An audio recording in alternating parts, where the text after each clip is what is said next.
Kenneth Okonkwo, thank you so much indeed for joining us tonight. Thank you very much, and thank you viewers at home for joining us. Yeah, so Peter Obi was presented yet another opportunity to speak to the issues that he hopes to find solutions to should he be elected the next president of Nigeria. But first and foremost, how significant do you think this appearance and this attendance is for the Labour Party and the chances of Peter Obi that ticket? Oh, well, his appearance today at Chatham House is not just an appearance that will further Labour Party or further his candidacy. His appearance has projected Nigeria as a pride of the black race, has projected Nigeria for what it is, the giant of Africa. I am so proud of my principal, who was so stingy that he went to Chatham House and refused to share questions.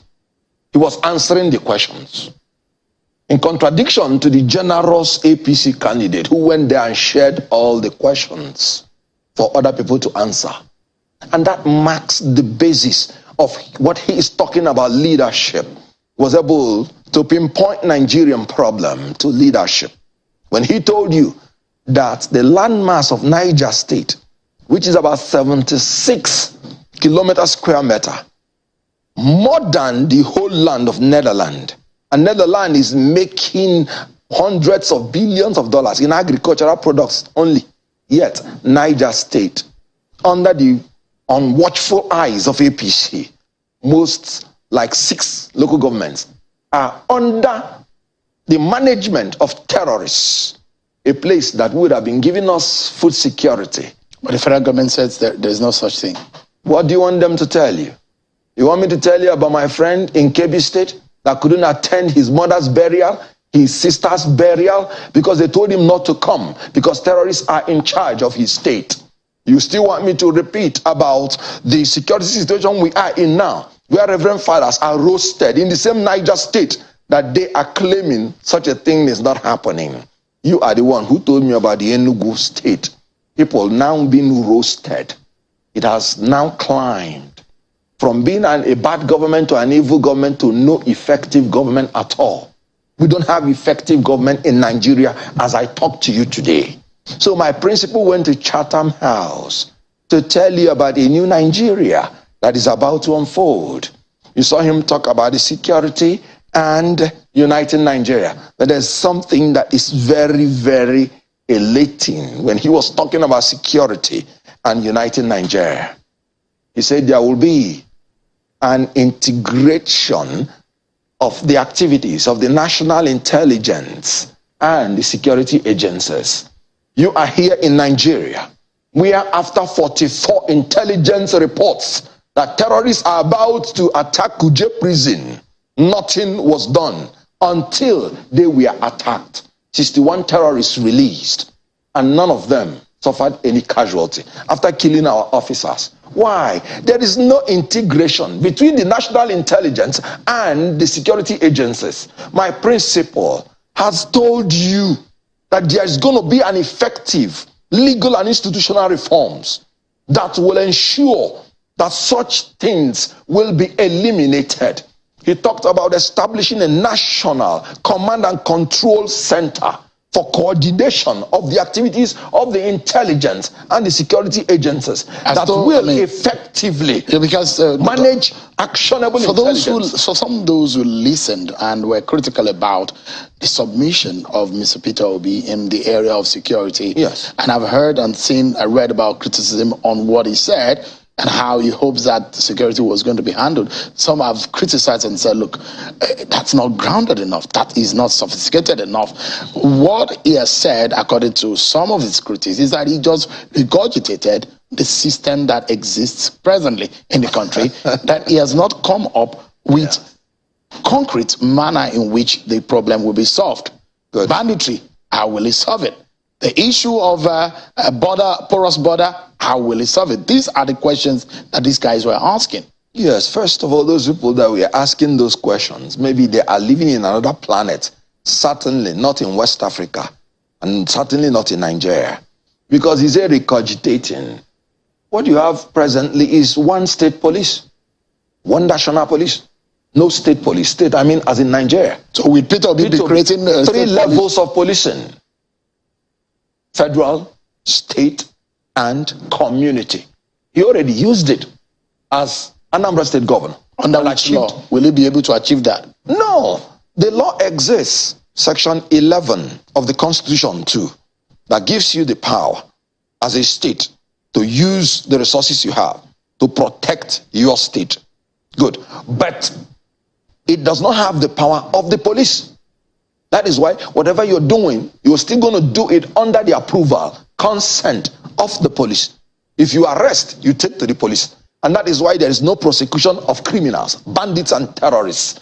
How many have been convicted? Under his regime, 3 levels policing. He's going to restructure. He's going to re-equip. He's going to retrain. These are frequently used language that we are now very, very used to in the country. And these are the question. Right. Nigerians want specific. Good. Restructure. What is restructuring? That's what I'm saying. How will it come 3 levels policing. It is How will it happen? It will happen by effectively amending the Constitution and removing that word, one police. You have to do it. And that is one of his agenda. You're a lawyer. Oh, yes. And so you understand what it means. Very well. Border adjustment, local government creation, even state creation. You know just how almost impossible that our laws has made the review and the amendment of that to happen in this country. So the question is, these are things that are in the 8th, in the 7th, in the 9th National Assembly. They've tried to amend, but it has never come true. Because there is no sincerity of purpose. Would you give such an amendment to a Tinubu that does not believe in restructuring of state police, that is not even stated in his manifesto? You think it will work? No. Dictators like to operate outside the state apparatus to achieve what they want. Let me tell you, our problem in Nigeria is not the scarcity of good governance plans, ideas, and policies. No, we're not bereft of that. You're here and you know about 2020 vision. These are no. What we lack is a combination. What we have is a combination of institutional weaknesses and lack of political will. That is why my principle is offering a new brand of leadership that is transformative, that is responsive, that is responsible, and less transactional. So what we are looking for now is that president who will go in with executive orders. You can achieve the security. What is Amotekun asking for? For powerful weapons to be able to engage the terrorists who have superior weapons over them. Why should the federal government not grant them? Under existing laws already. So there's no political will. So what he is saying, he's going to offer that brand of new leadership. And let me tell you, he talked about destroying this structure of criminality. And you and I know that these parties have been talking about structures. They have structures. And the structure they have, as you can see, the PDP and the APC, I said they should go into competition to know who failed more. What APC is talking about PDP is absolutely correct. What PDP is talking about APC is absolutely correct. What APC is talking about itself is absolutely a lie. What PDP is talking about itself is absolutely a lie. Now, you can see I'm surprised and shocked and embarrassed by the lies that are oozing out from their spokespersons. Let me tell you what Obasanjo said about the structure these people have. He said Atiku Abubakar is a man that has propensity for corruption, tendency to disloyalty, inability to say and speak the truth at all times. He says he's a man who has propensity for poor judgment, belief and reliance in matter about, lack of transparency, a man who trusts in money to buy his way out in all situations, a man who has the readiness to sacrifice morality, integrity, propriety, truth, national interest for self and selfish interest. We are seeing it manifesting. You could see in that tape you are talking about Michael Achimugu. It was the voice of Atiku Abubakar, and they have admitted it by saying they want to leave it to concentrate on their campaign. He's denied that is not the voice of Atiku Abubakar. When you deny, you go to court.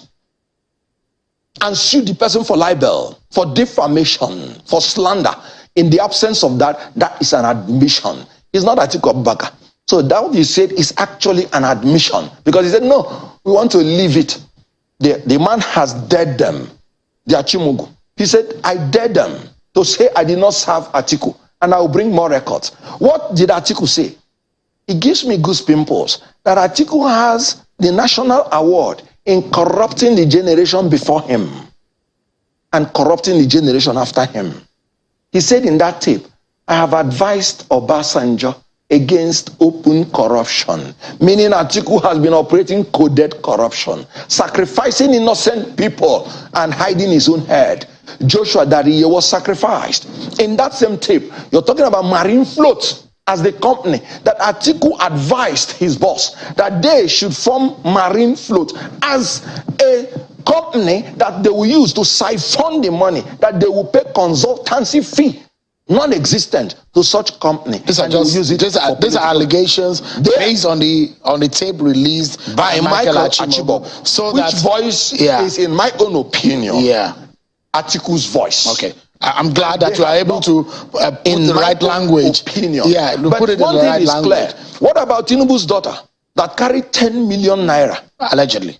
Openly. No, it has been brought out. The politician openly in front of her, thanking her, saying he took only 1 million naira. Cash. Where is money laundering? He should be languishing in jail. That is the same reason that Doyin Okupe was brought to justice. Collecting cash. Section 2(1) of the Money Laundering Act. If you make or receive in cash an individual any amount exceeding 5 million naira, she should be in jail. And what about the spokesperson of APC, Festus Kayamo? He's a minister, serving minister. His person, his time has been fully paid. He's on full-time employment, and he's using himself as a resource to campaign for a political party. That is corruption. He's using the resource of Nigeria to campaign for a political party, using the money he's been paid to campaign for a political party. That is sharing the money. He's been paid for full time as a minister, and he is there talking about another party. Are we not ashamed in this country? APC and PDP, like I said, they're a monster with two heads. APC, APG and PDP. Tinubu and Atiku, they are equal and opposite. One is a Miloko of the north, another one is a Miloko of the south. Let's anchor. I don't know. Two of them should step down. I've said this thing before.